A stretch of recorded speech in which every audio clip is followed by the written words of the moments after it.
사무엘상 1장 1절부터 8절까지를 제가 읽겠습니다.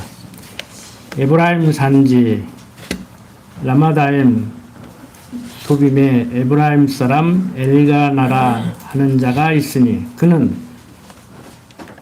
여로함의 아들이요 엘리의 손자요 도후의 증손이요 숲의 현손이더라.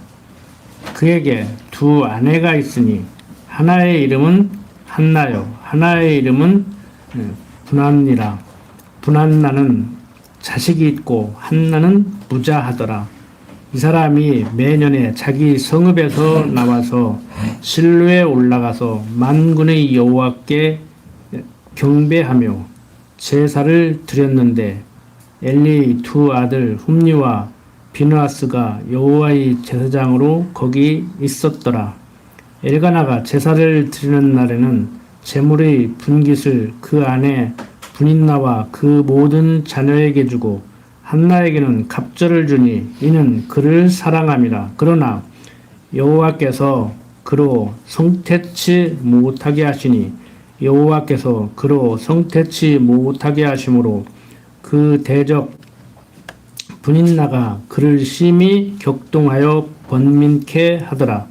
매년에 한나가 여호와의 집에 올라갈 때마다 남편이 그같이 하매 분인나가 그를 격동시키므로 그가 울고 먹지 아니하니 그 남편 엘가나가 그에게 이르되 한나여 어찌하여 울며 어찌하여 먹지 아니하며 어찌하여 그대의 마음이 슬프뇨. 내가 그대에게 10 아들보다 낫지 아니하뇨. 자, 오늘부터 사무엘상을 공부하게 되는데 지난 시간까지 내용을 간단히 정리를 하면은 왕이 없어서 자기 소행에 좋은 대로 하는 이스라엘 백성들에게 하나님께서는 왕을 주시려고 다윗 왕이 출생케 하는 그러한 섭리를 룻기를 통해서 살펴봤고, 이어서 이제 사무엘상은 이스라엘 백성에게 다윗 왕국을 세워주실 준비를 하는 내용입니다. 방금 읽은 사무엘상 1장 1절부터 8절까지를 보면은 엘가나라는 사람에게 두 아내 분인나와 한나가 있었는데 엘가나가 한나를 더 사랑해요. 그런데 덜 사랑하는 분인나는 애를 낳았고 한나는 애를 낳지 못하는 것이죠. 그래도 더 사랑하는 이 한나에게 실로에 가서 하나님 앞에 제사를 드릴 때 이렇게 모든 것을 2배로 주는 그러한 저사를 합니다. 그러니까 애까지 난 분인나 입장에도 보면은 화가 나겠죠. 자기는 애까지 낳는데 애도 지금 낳지 못하고 있는 한나를 더 사랑하니까. 그래서 분인나가 이제 한나를 괴롭히고 한나는 또 마음이 슬프지요. 그래서 1장 8절 보면은 그 남편 엘가나가 이제 한나에게 얘기를 합니다. 한나여 어찌하여 울며 어찌하여 먹지 아니하며 어찌하여 그대의 마음이 슬프뇨. 내가 그대에게 10 아들보다 낫지 아니하뇨. 그런데 지금 우리나라에서도 그러잖아요. 뭐 그것도 요즘은 많이 달라지기는 했지만 아들 낳으면 무슨 유세 낳은 것 같이 그냥 그 잘난 아들 두어가지고 말년까지 힘들게 사는 사람도 많은데, 그런데 참 저는 아들 딸 구별 말고 하나만 낳아서 잘 기르자는 그런 캠페인 속에서 살았기 때문에 뭐 그 캠페인 때문에 제가 딸만 하나 낳은 것은 아닌데, 참 지금같이 하나님 조금 더 알았으면 한 2, 3은 낳았을 수도 있겠다 그런 생각이 곧잘 들기는 해요. 근데 능력이 없어서 도저히 제 경제적인 능력이 안 돼서 하나만 낳아서 키웠는데, 지나고 보니까 뭐 그것도 아니더라고요. 뭐 세상적으로 보면은 저보다 더 능력 없어 보이는 사람들도 막 셋, 넷 낳아서 키우고 막 그랬는데, 자 어쨌든 간에 뭐 제가 하고자 하는 얘기는 오늘 사는 지금 우리들에게도 애 낳는 것이 중요해요. 요즘 젊은 사람들은 결혼도 않고 애도 안 낳으려고 하는데 누가 뭐라고 해도 성경적 기독교 가치관에 의하면은 어떤 사람들은 생육하고 번성하라고 하나님께서 명령을 했다고 해서 그 명령에 따라 생육하고 번성해야 된다. 산하 제한도 하지 마라. 그러고 나오는 사람들도 있거든요. 대표적으로 로만 카톨릭이 그러고 나오죠. 그래서 개신교에서도 산하 제한은 살인이라고까지 얘기를 하는 사람들이 있어요. 뭐 낙태는 말할 것도 없고 피임도 살인이라고 얘기하는 사람들이 있는데 뭐 그건 그렇고 어쨌든 간에 하나님께서 자식을 우리들에게 주신다는 얘기는 생육하고 번성케 하는 하나님의 섭리 가운데 당신의 약속을 이루어 나가는 과정적 섭리죠. 그러니까 그런 의미에서 우리 입장에서 보면은 생육하고 번성하는 것은 중요한 거예요. 하나님의 뭐 명령을 따랐냐 안 따랐냐 뭐 따라야 되느냐 말해야 되냐가 문제가 아니고 하나님이 당신이 생육하고 번성하겠다고 하신 대로 생육하고 번성하게 하는데 우리들로 하여금 결혼해서 애를 낳게 해서 생육하고 번성하게 하니까 우리 입장에서 보면 하나님의 손에 붙들려 귀한 도구로 쓰임받는 그런 의미에서 생육하고 번성하는 것이 좋다는 얘기예요. 성경적으로라면은요, 결혼 안 해도 돼요. 결혼했다 헤어져도 돼요. 애 안 낳아도 돼요. 그러니까 이건 어떻게 해야 되느냐는 성경적으로 알기는 정확히 아십시오. 성경적으로는 결혼해도 되고 안 해도 되고 이혼해도 되고 안 해도 되고 애 낳아도 되고 안 낳아도 되고 혼자 살아도 되고 된단 말이에요. 바울에게도 얘기하잖아요. 하나님 바로 섬길 수만 있으면은 결혼 않고 혼자 사는 것이 좋다. 그렇지만 말만 혼자 살고 육신의 정욕을 못 이겨가지고 겉으로만 혼자 살지 실제는 같이 사는 거나 뭐 한 가지 뭐 같이 사는 정도가 아니죠. 뭐 한 남자가 여러 여자 거느리고 한 여자가 여러 남자 거느리고 지금 그러고 사는 세상이 돼버렸는데 그래서 우리가 원리적으로 어떤 것이 성경적이냐 하면은 지금 세상 사람들이 얘기하는 기독교 학자들까지라도 얘기하는 뭐 결혼은 꼭 해야 된다, 뭐 애는 꼭 낳아야 된다. 그런 얘기는 성경적이지가 않아요. 그러니까 성경적이다는 말을 우리가 참 잘 받아들이셔야 된다고. 이게 어떤 게 성경적이냐? 하나님께서 생육하고 번성하게 하시는데 우리들로 하여금 결혼을 하게 해서 생육하고 번성하게 하신다. 그러니까 인간적으로 볼 때는 결혼할 사람은 하고 안 할 사람은 않고 결혼해도 뭐 애도 낳기 전에 남편이 먼저 갈 수 있고 부인이 먼저 갈 수 있고 그래도 못 낳을 수도 있는 것이고 결혼해서 애를 그렇게 낳고 싶고 요즘 막 의료 혜택을 받아서 뭐 시험관 수술을 하고 막 그래도 뭐 안 되면은 못 낳는 것이고 그러니까 하나님이 어떤 사람을 결혼하게 해서 애를 낳게 해서 생육하고 번성하게 하는데 내가 안 낳았다고 생육하고 번성하게 하는 하나님의 섭리가 막히는 것도 아니고 내가 그래서 하나님의 섭리를 막을 수 있는 것도 아니란 말이에요. 무슨 말씀인지 알겠죠? 그러니까 인간적으로 보면 그러면 어떻게 해야 돼요? 하고 싶은 대로 하시라고. 결혼하고 싶으면 하고 하기 싫으면 말고 애도 낳고 싶으면 낳고 낳기 싫으면 말고 이렇게 가르치니까 이상하게 가르친다고 그래. 뭐가 이상하게 가르쳐? 하나님이 모든 거 하시는데 우리들에게 마음을 주셔서 소원을 주셔서 그렇게 하게 한다니까요. 그러니까 애 안 낳아서 나라 망할 걸 걱정하덜덜 말어. 똘똘 뭉쳐서 나라 다 없애버리자고 해도 하나님이 생육하고 번성하게 하면은요 낳게 돼 있어요.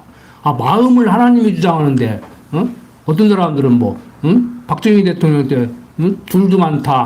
하나만 아들, 딸 구별 말고 하나만 낳아 잘 기르자. 그래서 내가 그거 따른 거 아니라니까. 내가 남 말 듣는 사람이 아니에요. 대통령 아니라 천없는 사람이 와서 죽인다고 해도 내가 말 안 듣는 사람이요. 내 맘대로 하지. 그래서 우리가 지금 같으면은 그렇지 않을 수도 있었겠다는 생각이 가끔 든다고 하는 얘기를 그래서 제가 하는 얘기예요. 그렇다고 뭐 후회하고 뭐 원망하고 그런 건 없습니다. 그러니까 인생을 살아보니까 내가 그때는 그랬는데 지금 생각해 보니까 그것만이 정답이 아니구나. 둘라면 못 먹여 살릴 것 같아가지고 또 해외 입양 보내든지 뭐 시설에 보내야든지 그러기 싫어서 저는 하나만 낳거든요. 근데 옛날에 많이 낳다 보니까 실제 그랬잖아요. 그래서 우리가 방법에는 정답이 없다. 정답은 없어요. 인생살이 정답은 없습니다. 성령 하나님께서 때로는 전사를 시켜서 선한 마음을 줘서 선하게 살게 하고, 때로는 사단을 시켜서 악한 마음을 줘서 악하게 살게 하고, 내 의지 노력에, 내 능력에 노력에 달린 것이 아니고 하나님이 섭리를 하신다. 지금 이 얘기를 이제 계속 해 나가는 거예요. 사무엘서도 이어서. 자, 이렇게 인간적으로 보면은 애를 낳지 못하는 한나가 남편의 사랑을 뭐 거의 독차지하다시피 하는 것이죠. 그런데 애를 못 낳는 그런 여인의 입장에서 굉장히 참 슬픈 인생을 살고 갑니다. 그러니까 남편이 위로를 하는 거예요. 뭐 그렇게 서글퍼하냐? 열 아들보다 내가 있지 않느냐? 내가 당신 사랑하면 되지. 그거 애 못 낳았다고 뭐 그럴 필요 없다. 이렇게 위로를 하는 것이죠. 근데 여자 입장에서 어디 그래요? 남편 사랑은 사랑이고 애가 있어야 큰 소리 팡팡 치지. 9절부터 11절까지 보겠습니다. 그들이 실로에서 먹고 마신 후에 한나가 일어나니 때에 제사장 엘리는 여호와의 전 문설주 곁 그 의자에 앉았더라. 한나가 마음이 괴로워서 여호와께 기도하고 통곡하며 서원하여 가로되 만군의 여호와여, 만일 주의 여종의 고통을 돌아보시고 나를 생각하시고 주의 여종을 잊지 아니하사 아들을 주시면 내가 그의 평생에 그를 여호와께 드리고 삭도를 그 머리에 대지 아니하겠나이다 라고 얘기를 합니다. 자, 애를 낳지 못하는 한나가 여호와께 아들을 구하면서 한마디로 아들 주시면 그거 하나님께 바치겠다는 거예요. 그래서 나이 50 먹은 권사님 찾아가서 애 못 낳는 권사님 찾아가서 이제 어떤 주책 없는 그런 목사님들은 가서 애 낳게 해달라고 안수기도 오고 이제 이런 짓들을 하죠. 그리고 또 그렇게 지도를 받은 사람들은 또 뭐 애를 낳을 수 있는 생리적 작용이 멈추지 않았으면 모르지만 뭐 아브라함의 아내 사라도 뭐 애 낳았다고 해가지고 또 교회에서 이미 생리학적으로 애를 낳을 수 없는 사람들이 막 기도를 하고 이런 경우도 있거든요. 저도 그렇게 배웠고 옛날에 주일학생들 그렇게 가르치기도 했었습니다. 그냥 기도 만능이죠, 한마디로. 기도하면 만사 형통이다, 그런 식으로 저도 배우고 가르쳤었는데, 우리는 다 이미 알고 있는 내용이지만 정말 그러한가 우리는 생각을 해봐야 됩니다. 자, 어떻든 간에 뭐 기도에 대해서는 잠시 뒤에 말씀을 다시 한번 드리도록 하고, 이렇게 한나의 기도는 아들을 달라는 거예요. 그리고 아들 주시면은 평생에 그를 여호와께 드리고 삭도를 그 머리에 대지 않겠다고 하는 것이죠. 그런데 이 삭도를 그 머리에 대지 않겠다는 것은 하나님께서, 즉 여호와 하나님께서 모세에게 말씀하신 대로 지금 따르는 거예요. 그러니까 모세가 받은 율법대로 그렇게 하겠다는 것이지요.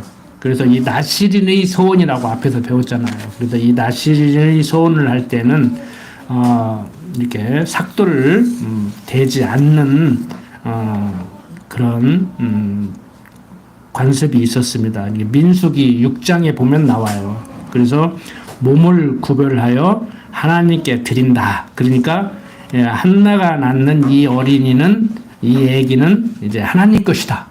근데 한번 가만히 제가 그러잖아요. 항상 좀 깊이 있게 생각 좀 하시라고.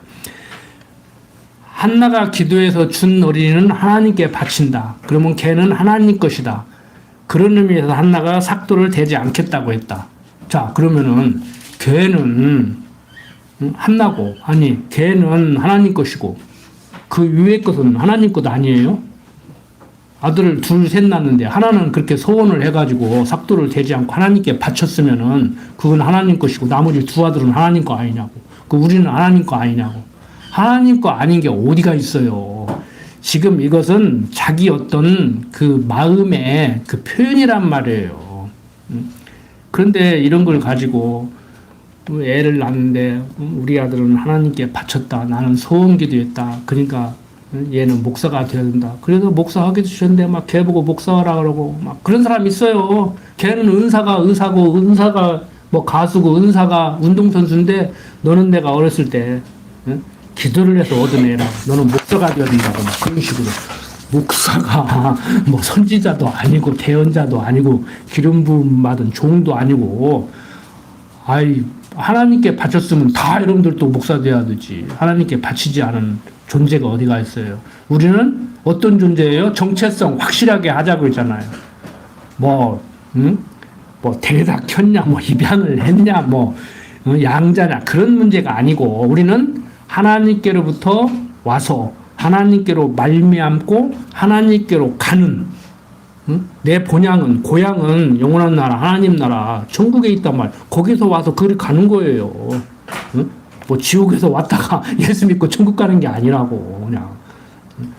그러니까 모든 게 다 하나님 것 아닌 것이 없는데 지금 우리들의 그 성경적 기독교 가치관으로 보면 한나가 서원하는 이 기도 우리가 흔히 서원 기도라고 하는 이 내용은 어떤 의미예요?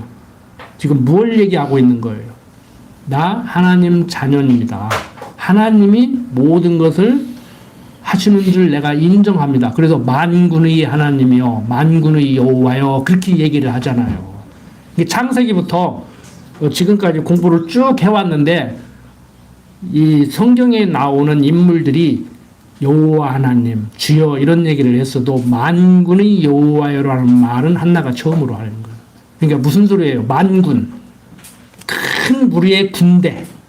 그러니까 세상 만사를 다 누가 주관한다? 역사를 누가 주관한다? 하나님이 주관한다. 근데 하나님이 지금 안 주셔서 내가 없는 거 인정하겠는데 좀 주셨으면 좋겠다는 거예요. 그러니까 하나님이 주시기로 작정하셨으면 줄 것이고 주시기로 작정 안 했으면은 천하없는 짓을 해도 안 주실 거란 말이에요. 근데 이 흐름을 보면은 한나에게 주시기로 작정을 했어. 그럼 주면은 속편에게 빨리빨리 주지. 뭐 이렇게 또 뭐 서원을 하고 해야 주시는가. 그래서 어떤 사람들이 그렇게 생각을 하는 거예요. 자기 얄팍한 머리로. 일반 사람들보다는 조금 똑똑한 거지. 그래서 설교하려면은 목사님들이 설교 지어 짜느니라고 얼마나 스트레스 받는데요. 토요일 날은 전화도 오지 말라고 그러잖아. 성경을 읽고 성경대로 그냥 풀어서 설명해 주면 되는데 하나님을 가르쳐 주면 되는데 자기가 성경 구절 한 구절 읽어놓고 성경을 빙자해서 자기 생각을 얘기하면서 그게 성경인 것 같이 하나님의 생각인 것 같이 얘기한다고. 그래서 그들은 뭐라고 하냐? 하나님이 주려고 준비했다가도 달라고 안 하면 안 준다. 이런 식으로 얘기를 한단 말이에요. 자꾸 기도하게 만들려고. 그런데 주시려고 작정하지 않았으면요. 천하없는 짓 해도 안 줘요. 그러면 왜 주실 것을 이렇게 한나로 하여금 구박받게 만들고 이렇게 서럽게 만들더니 아들 달라고 서원을 하니까 주는가? 자, 여러분들이 한나라면 여기서 무엇을 배울 수 있어요? 기도해서 얻었다? 기도하니까 되더라? 아니면은 지금 한나가 벌써 부르는 게 다르잖아요. 만군의 여호와여. 내게 아들 주실 수 있는 분도 당신입니다. 당신이 주어야 내가 얻을 수 있지. 당신이 주지 않으면은 천하 없어도 내가 얻을 수 없는 거 알고 있습니다. 주십시오. 그 소리예요.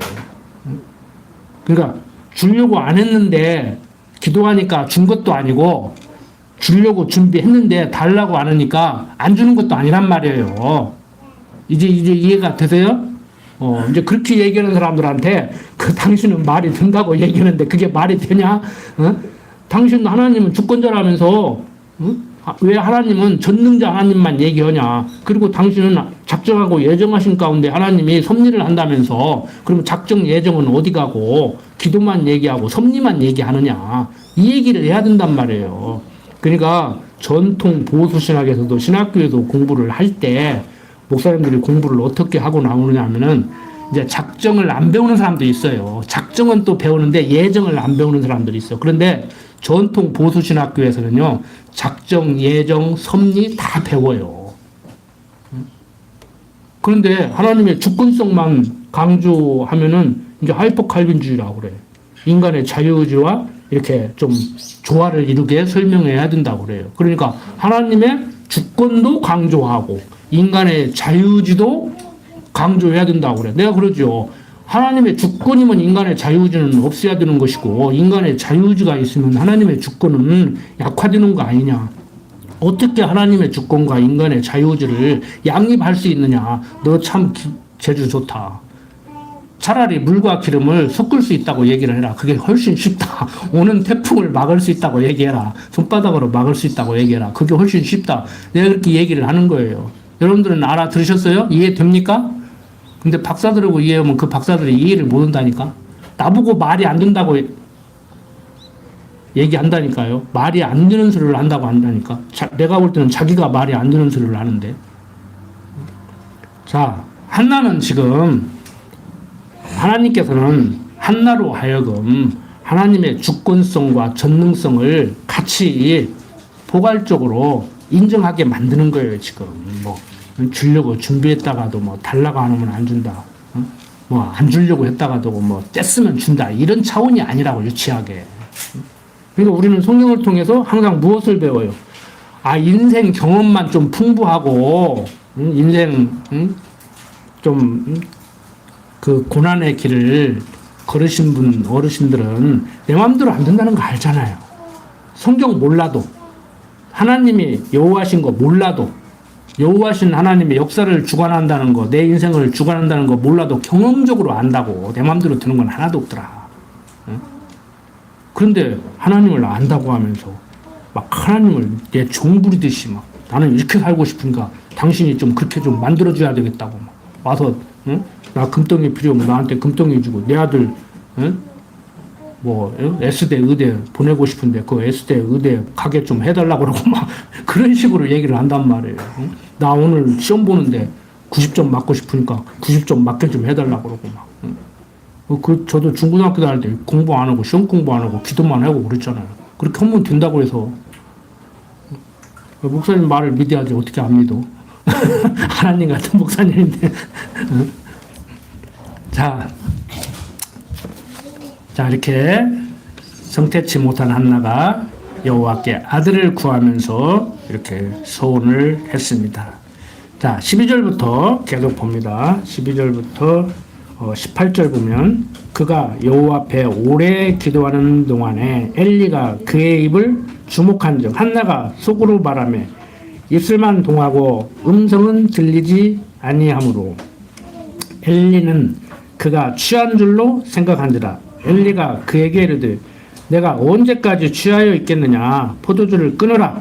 한나가 대답하여 가로되 나의 주여 그렇지 아니하니이다. 나는 마음이 슬픈 여자라 포도주나 독주를 마신 것이 아니요 여호와 앞에 나의 심정을 통한 것뿐이오니 당신의 여종을 악한 여자로 여기지 마옵소서. 내가 지금까지 말한 것은 나의 원통함과 격동됨이 많음을 인함이니이다. 엘리가 대답하여 가로되 평안히 가라. 이스라엘의 하나님이 너희 기도하여 구한 것을 허락하시기를 원하노라. 가로되 당신이 여종이 당신께 은혜 입기를 원하나이다 하고 가서 먹고 얼굴에 다시는 수색이 없으니라. 자, 이렇게 성태치 못한 한나라가 엘리에게 변호받고도 위로를 받죠. 야, 이거 뭐 애 못난다고 그냥 스트레스 받아서 그러더니 이제 그냥 술에 처러 사는가, 이 걱정을 했단 말이에요. 그러니까 내가 그렇지 않다. 결코 그렇지 않다. 가만히 보니까 뭐 그렇지는 않거든요. 그러니까 이제 좀 위로를 하죠. 이제 그 위로를 받는 거예요. 그러니까 18절 보면 가로되 당신의 여종이 당신께 은혜 입기를 원하나이다 하고 가서 먹고 얼굴에 다시는 수색이 없었다. 그러니까 어떤 영적인 그런 관계도 있지만 뭐 애 낳으려면 그 육적인 관계도 있어야 되겠죠. 그러니까 이제 한나가 그렇게 소원하는데 남편도 이제 또 애를 낳을 수 있게 뭐 좀 노력 좀 해야 될 거 아닙니까? 이제 그런 차원으로 뭐 가볍게 받아들이시면 됩니다. 그런데 이제 19절부터 20절 보면은 그들이 아침에 일찍 일어나 여호와 앞에 경배하고 돌아가서 라마의 자기 집에 이르니라. 엘가나가 그 아내 한나와 동침함에 여호와께서 그를 생각하신지라. 한나가 잉태하고 때가 이름에 아들을 낳아 사무엘이라 이름하였으니 이는 내가 여호와께 그를 구하였다 함이더라. 그러니까 사무엘이라는 이름 자체가 하나님께 구해서 낳은 아들이라는 그런 뜻을 담고 있는, 의미를 담고 있는 이름이에요, 사무엘이. 그래서 참 이런 내용을 보면은 정말 애 못 낳는 사람이 기도하면 주는구나. 성경에 나와 있다. 그러니까 성경적으로 우리도 기도해서 애 낳자. 이게 이제 성경적이라고 사람들이 그런 식으로 얘기를 한단 말이에요. 성경을 무엇인가를 모르니까 그냥 문자적으로만 해석해도 그렇게 받아들이면 안 되죠. 그냥 성경에 이런 것이 있으니까 지금도 이래야 되는 거야. 그러면 성경에 모세가 지팡이를 휘둘러 가지고 홍해바다 갈랐으니까 금강도 확 하면 갈라지겠네? 그러니까 가끔 그런 사람 나와요. 예수님이 물 위로 걸었다고 뭐 어느 나라 뭐 어떤 전도사나 목사가 물 위로 걷다 퐁당 빠져 죽는 에이토픽이 가끔 나오잖아. 가끔. 우리나라도 가끔 있어요. 몇 년 전에 십자가에 자기가 자기를 못 박았는지 누가 못 박아줬는지 그걸 모르게. 근데 정황을 볼 때 뭐 경찰 수사가 뭐 이렇게 해서 가능하다 해가지고 다른 사람이 뭐 십자가에다가 이렇게 예수님 십자가에 못 박듯이 살해 행위를 한 줄 알았더니 이렇게 해서 뭐 그 사람이 스스로 했다고 결론을 내리고 뭐 TV 프로 같은 데도 그거 다룬 것 여러분들 아마 보신 분 있을 거예요. 뭐 그런 일이 벌어진다고. 그 예수님 십자가 짊어지고 왔다고 저 진도 뭐 해남인가 땅끝에서 서울까지 나무 십자가 해가지고 수리려는 사람도 있고 제가 직접 만났어요. 그 사람은 옛날 진도에 있을 때 직접 만났다고.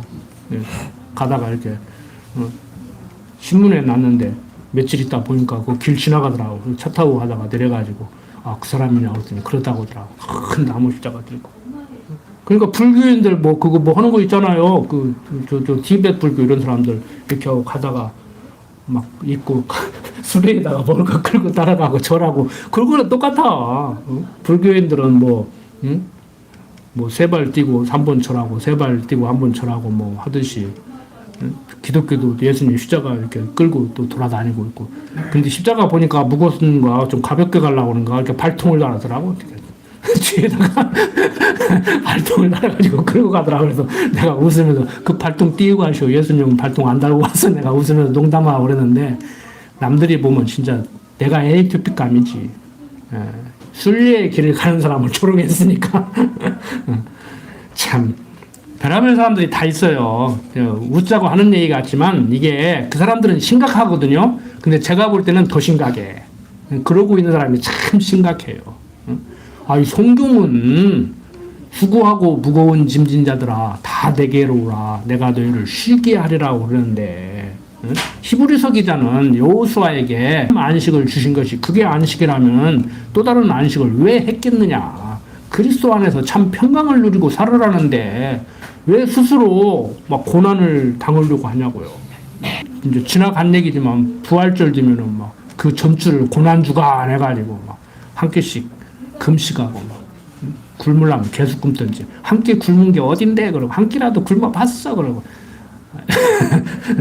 그리고 또 금방에 또 예수님 부활했다고 좋다고 그러고 어저께까지는 그냥 금방 죽을 상이더니 예수님 십자가에 못 박아 죽었다고 금방 죽을 상이더니 부활하셨다고 금방 또 그러고 있고. 그런데 정말 성경적인 여성들 그 예수님 십자가에 죽으실 때 거기서 베드로는 막 칼을 빼들고 못 잡아가겠지만 조용히 지켜보다가 복음 전할 때 조용히 따라다니고 때리면 밥에 드리고 따라다니고 또 장례 지르니까 조용히 지켜보다가 또 부활 승천하니까 조용히 따르고 말이 없잖아요. 뭐 죽었다고 호들갑 들고 살아났다고 호들갑 들고 그런 것이 아니고 예수님 생전에나 십자가에 죽으실 때나 무덤에 묻히실 때나 부활 승천하실 때나 조용히 바라보고 그 아름다운 여인들 나오잖아요. 그 성경적으로 살으라고 하면 그 여인들을 본받으라고 해야지 차라리. 근데 그 여인들도 본받으라고 하기는 해요. 그래서 우리는 제가 왜 이 말씀을 드리냐면은 하나님을 여호와로 알고 살면요, 성경적 기독교 가치관으로 무장을 하고 살면은요, 애가 없어서 한나같이 하나님 애 좀 주셨으면 좋겠다 하는 기도를, 육신적인 기복적인 기도를 할 수도 있고, 때로는 뭐 해도 괜찮아요. 솔직히 뭐 하면 어때? 어차피 뭐 주시고 싶으면 주고 안 주고 싶으면 안 주고, 기도 안 해도 주실 거면 주고, 뭐 해도 주실 거면 줄 건데. 그러니까 인간적으로 보면 해도 그만 안 해도 그만인데, 주시기로 작정했으면 주시니까 소원을 줘서 좀 줬으면 좋겠다고 해서 뭐 주면은 뭐 자기는 뭐 기도해서 얻었다고 좋아하는지는 모르지만 하나님은 그렇게 생각하시겠냐고요. 중요한 것은 심령의 편안함을 유지하고 살아야 된다는 거예요. 그러니까 엘가나가 얘기하잖아요. 내가 있는데, 내가 열 아들보다 더 나은데 당신 왜 그러냐. 그래도 여자 입장에서는 정말 이보다 더 기가 막히게 남자가 여자 사랑한다는 표현이 어디가 있어요. 우리도 그러잖아요. 열 아들보다 말년에 누가 제일 낫다고 그래요. 그래도 뭐 남편이 낫다고 부인이 낫다고 그러잖아. 그래도 낫다고 그러잖아. 혼자 계신 분들한테는 죄송한 얘기지만, 아들은 아들이고 남편은 남편이고. 그렇게 엘가나가 위로를 하고, 한나는 또 자기 생각대로 하나님께 소원을 했고, 또 남편인 엘가나는 한나의 소원대로 또 동침을 해서 이렇게 당신에게 은혜 있기를 원한다고 소원한 대로 남편이 적극 이렇게 협조를 해서 이제 애를 낳게 두는 것이죠. 그래서 우리가 한마디로 하나님을 알고 산다는 것, 하나님을 믿고 사는 사람의 삶이라는 것은요, 심령의 편안을 유지하는 거예요. 제가 항상 그러잖아요. 심령의 편안함과 바꿀 만한 건 아무것도 없다고. 그게 바로 수고하고 무거운 짐진 너라 다 내게로 와 내가 너희를 쉬게 하리라고 하는 거란 말이에요. 그게 참 안식이란 말이에요. 그거요, 그거. 어떻게 살아야 됩니까? 편안하게 살고 다 내려놓고 사십시오. 근데 그게 안 되죠? 근데 그것도 성령 하나님께서 해줘야 되는 거예요. 그래서 성령을 구하라고 하는 거예요.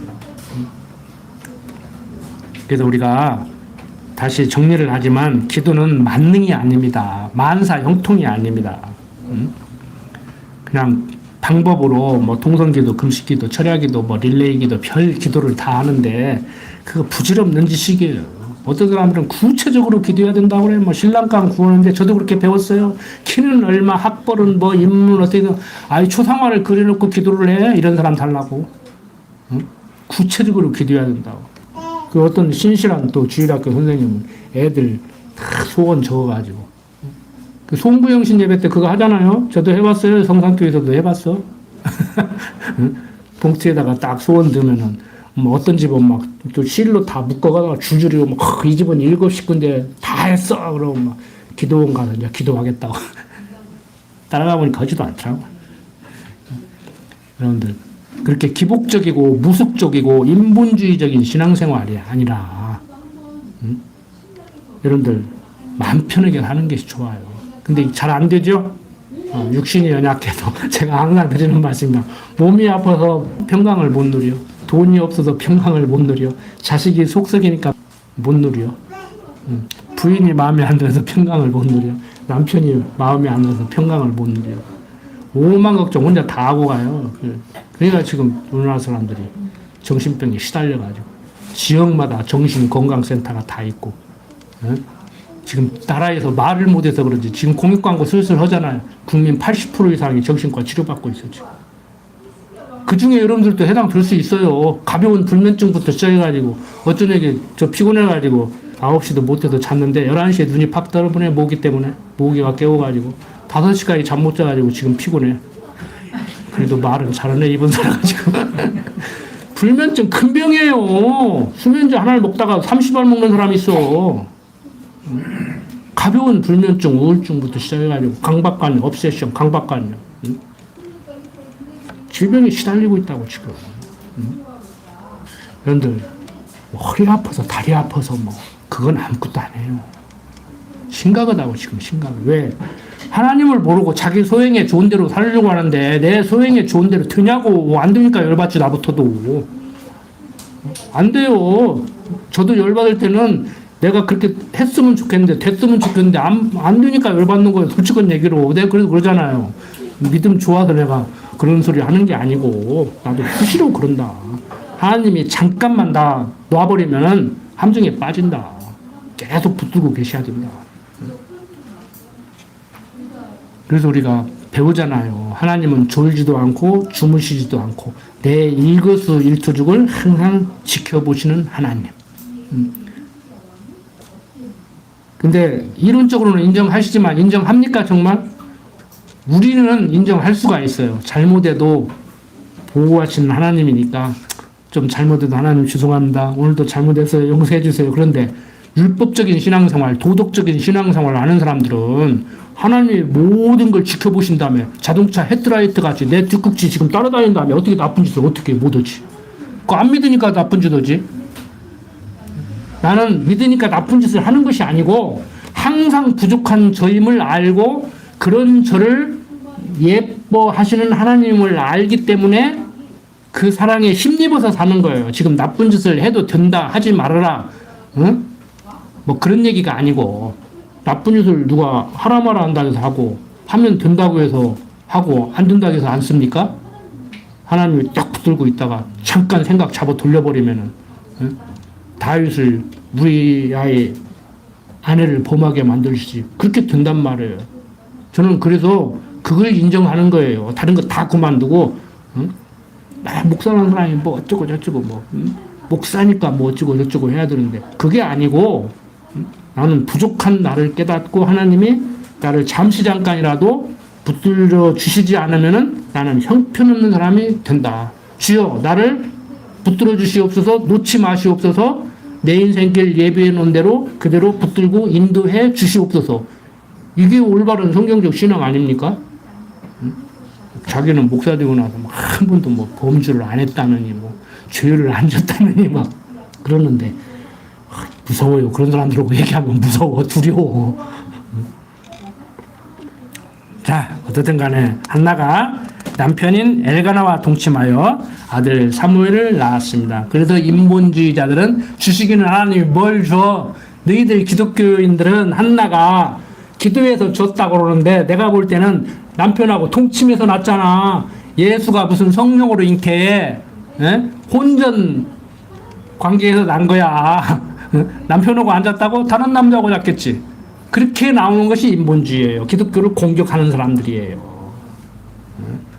그런데 하나님이 주시기로 작정했으면은요, 오늘날 생물학을 뒤엎을 정도로 예수가 동정녀 마리아의 몸에서 태어나듯이 한나도 그렇게 잉태해서 낳을 수 있는 여자라고.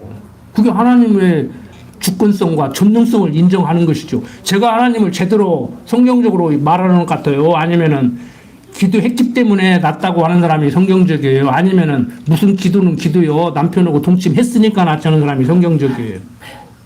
와, 여러분들이 알아서 판단하셔. 그게 다 신학교에서 가르치는 내용이라니까. 현재 강대상에서 하는 소리라고. 어떤 목사는 남자하고 동침했으니까 낳지 무슨 소리야. 어떤 교회에서는 믿음 좋다고 기도하면 나 50먹은 권사도 날 수 있어. 생리 끊어져도 나 이렇게 가르치고. 나는 날 수도 있고 안 날 수도 있는데 주시기로 작정했으면은 사라같이 생리 끊어져도 날 수도 있는 것이고 남편한테 앉아도 날 수도 있는 것이고. 그런데 예수 외에는 예수가 그리스도인 것을 확실히 드러내는 주권적 섭리 가운데 남자하고 동침 안 해서 성령으로 잉태된 자는 예수 하나밖에 없어. 남자하고 동침 안 했는데 낳았다고 TV에 나오대. 목사하고 간통해놓고 성령에 잉태시켰다고 나하고 앉았다고. 그 예수야 그게? 예수 외에는 다 남자하고 자야 나. 무슨 얘기인지 아시겠죠? 내가 확실히 얘기했어요. 다 성령으로 잉태된 사람 없다고 예수 외에는. 괜히 또 이상한 짓도 하고 성령으로 잉태됐다고 하지 말고.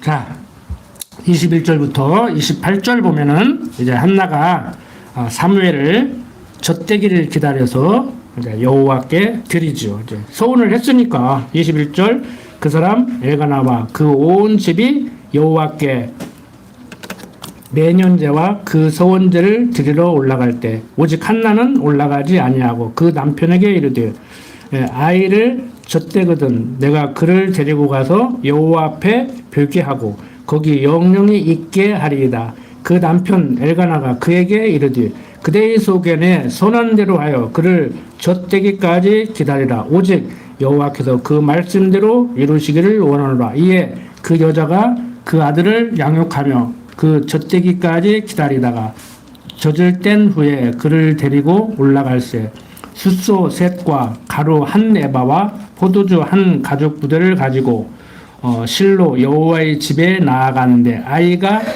어리더라. 그들이 숫소를 잡고 아이를 데리고 엘리에게 가서 한나가 가르되 나의 주여 당신의 사심으로 맹세하나이다. 나는 여기서 나의 주 당신 곁에 서서 여호와께 기도하던 여자라. 이 아이를 위하여 내가 기도하였더니 여호와께서 나의 구하여 기도한 바를 허락하신지라. 그러므로 나도 그를 여호와께 드리되 그의 평생을 여호와께 드리나이다 하고 그 아이는 거기서 여호와께 경배하니라. 자, 이렇게 한나가 사무엘을 젖대기를 기다려서 여호와께 드립니다. 이제 계속해서 2장 1절부터 11절까지를 보고 마치겠습니다. 한나가 기도하여 가로되 내 마음이 여호와를 인하여 즐거워하며 내 뿔이 여호와를 인하여 높아졌으며 내 입이 내 원수들을 향하여 크게 열렸으니 이는 내가 주의 구원을 인하여 기뻐함이니이다. 여호와 같이 거룩하신 이가 없으시니 이는 주밖에 다른 이가 없고 우리 하나님 같은 반석도 없으심이니이다. 심히 교만한 말을 다시 하지 말 것이며 오만한 말을 너희 입에서 내지 말지어다. 여호와는 지식의 하나님이시라. 행동을 달아보시느니라. 용사의 활은 꺾이고 넘어진 자는 힘으로 띠를 띠도다. 유족하던 자들은 양식을 위하여 품을 팔고 줄이던 자들은 다시 줄이지 않도다. 전에 잉태치 못한 자는 일곱을 낳았고 많은 자녀를 둔 자는 쇠약하도다. 여호와는 죽이기도 하시고 살리기도 하시며 음부에 내리게도 하시고 올리기도 하시는도다. 여호와는 가난하게도 하시고 부하게도 하시며 낮추기도 하시고 높이기도 하시는도다. 가난한 자를 진투에서 일으키시며 핍핍한 자를 거름더미에서 드사 귀족들과 함께 앉게 하시며 영광의 위를 차지하게 하시는도다. 땅의 기둥들은 여호와의 것이라. 여호와께서 세계를 그 위에 세우셨도다. 그가 그 거룩한 자들의 발을 지키실 것이요 악인으로 흑암 중에서 잠잠케 하시리니 힘으로는 이길 사람이 없음이로다. 여호와를 대적하는 자는 산산이 깨어질 것이라. 하늘 우리로 그들을 치시리로다. 여호와께서 땅끝까지 심판을 베푸시고 자기 왕에게 힘을 주시며 자기의 기름 부음을 받은 자의 뿔을 높이시로다 하니라. 엘가나는 라마의 자기 집으로 돌아가고 그 아이는 제사장 엘리 앞에서 여호와를 섬기니라. 자, 이렇게 한나가 하나님의 권능과 영광을 찬양하며 기도를 드리고 있죠. 그러니까 모르는 사람들은, 성경을 깊이 있게 보지 않는 사람들은 한나가 하나님께서 한나의 기도를 들어주시고 아들을 주니까, 즉 사무엘을 주셨기 때문에 이렇게 하나님을 찬양한다. 좀 그거 유치하지 않아요? 그럼 주면 찬양하고 안 주면 안 할 거예요? 자, 찬양하면 줘요? 자, 주시니까 감사해요? 감사하시니까 줘요? 어떤 게 조금 나아요? 그래도 인간적으로 어떤 게 조금 나아요? 하나님 앞에서 먼저 감사하면 줘요? 아니면 주시니까 감사해요? 주시니까 감사해요? 안 주면 감사 안 할 거예요? 그 범사에 감사라고 했으니까 주든지 안 주든지 감사하면은 기특하게 생각하고 좀 주시겠지요. 그러니까 범사에 감사해서 얻는 것이 조금 인간적으로 하나님 앞에서 조금 낫지. 근데 둘 다 아니라니까. 둘 다 아니에요. 감사할 일은 주든지 안 주든지 감사해야 되고, 응? 그 다음에 응?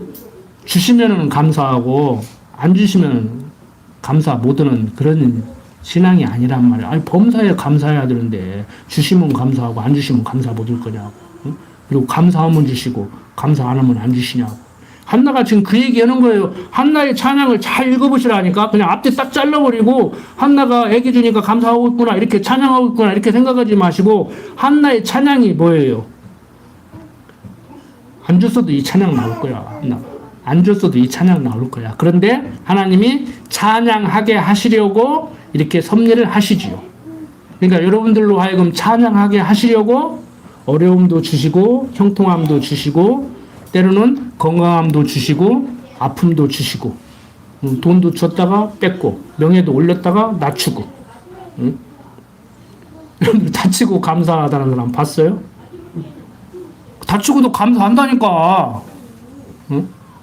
그리고 큰 교통사고가 났는데 안 죽었기 때문에 감사합니까?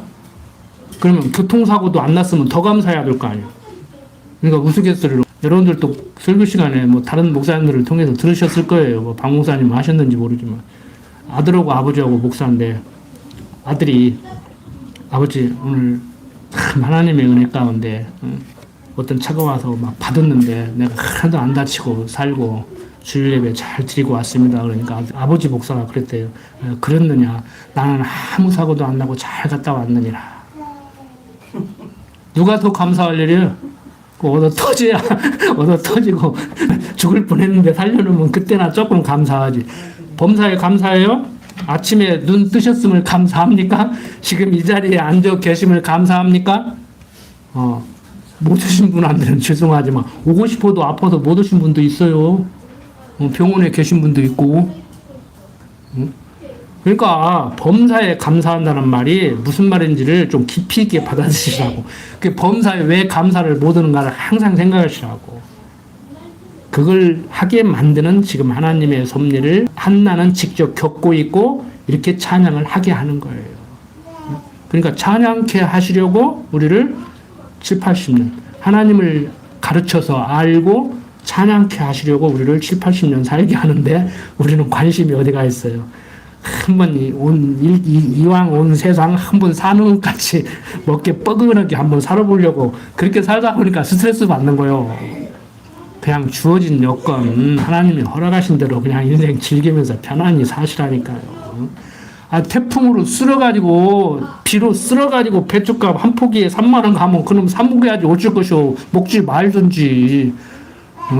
먹으면서 시시거리면 뭐 할 거야. 사먹는 사람은 사먹는 사람이니까 여러분들 같이 농사 짓는 사람은 실컷 농사 져놨는데 70일 80일 땀 흘려가면서 져놨는데 싹 쓸어버리면 씨앗값도 못 구하면 열받아서 어떻게 사냐고. 다 사시잖아요.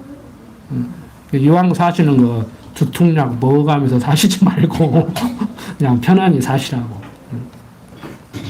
자, 하나님께서는 능력으로 심판하셔서 대적을 멸하시고 이렇게 한나까지라도 잉태치 못하게 하시더니 또 이렇게 때가 되매 잉태케 하시는 이러한 하나님의 섭리. 우리를 한나의 인생을 이끌어 가듯이 만사 만물을 주관하시고 여호와 이래 우리 인생길 예비해 놓고 임마누엘 함께 하시면서 인도하심을 지금 한나의 일생을 통해서 보여주는 거예요. 이스라엘 역사를 통해서 보여주는 거예요. 하나님의 섭리를 통해서 보여주는 거예요. 그거 인정하고 살면 돼요. 막말로 죽기밖에 더 하겠냐고. 어차피 이 세상에 오면은 죽게 돼 있어요. 뭐 어떻게 가느냐, 뭐 언제 가느냐, 뭐 중요하죠. 뭐 사람들이 다 알고 있다. 그렇지만 사는 날 동안 건강하게 뭐 살고 싶어서 그러지. 뭐 내 마음대로 되냐 그러는데 그 말도 맞아요. 뭐 맞지 않는 말이 어디가 있겠습니까? 육신을 가지고 있는데 오래 사는 것도 좋지만 안 아프고 건강하게 사는 거 좋지요. 그렇지만 그것까지라도 안 된다니까. 저도 어떤 때는 그냥 빨리 가버렸으면 좋겠다는 생각이 들 때가 있어요. 근데 그것도 내 마음대로 되냐고. 스스로 목숨 끊으면 되잖아. 그것도 내 마음대로 되냐고. 그거 자기 생각이지. 그냥 내 인생길 내가 내 인생이니까 내가 알아서 스스로 목숨 던지면 될 것 같죠? 그것도 마음대로 안 된다니까. 그래서 어떤 의사는 그 DNA가 있다고 하더라고. 스스로 목숨 끊는 것도요. 그 DNA 속에 그게 있는 사람이나 같이 못 간다는 거예요. 하나님 모르는 사람도 그렇게 얘기하더라니까. 하나님 모르는 사람도. 과학자들도 그렇게 얘기하는데 우리는 과학을 뛰어넘은 신학을 하는 사람들이잖아요. 성경을 공부하는 사람들이잖아요. 하나님을 여호와로 알고 경외하는 삶을 사는 사람들이잖아요. 어떻든 간에 형편이 어떻든 간에 주위 환경이 어떻든 간에 심령의 편안함 유지하시고 한나가 하나님의 권능과 영광을 찬양한 것 같이 그렇게 항상 하나님을 찬양하고 사는 삶을 사셨으면 하는 마음입니다. 기도드립시다.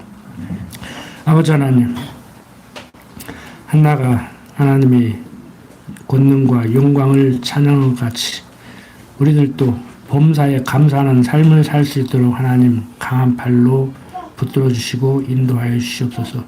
육신이 연약합니다. 그래서 항상 두 마음이 싸우고 있고 육신의 유혹을 견디기 힘들 때가 있습니다. 그때마다 하나님 우리의 마음을 평안하게 이끌어 주시옵소서. 부족한 종 예수님 이름으로 기도드립니다. 아멘.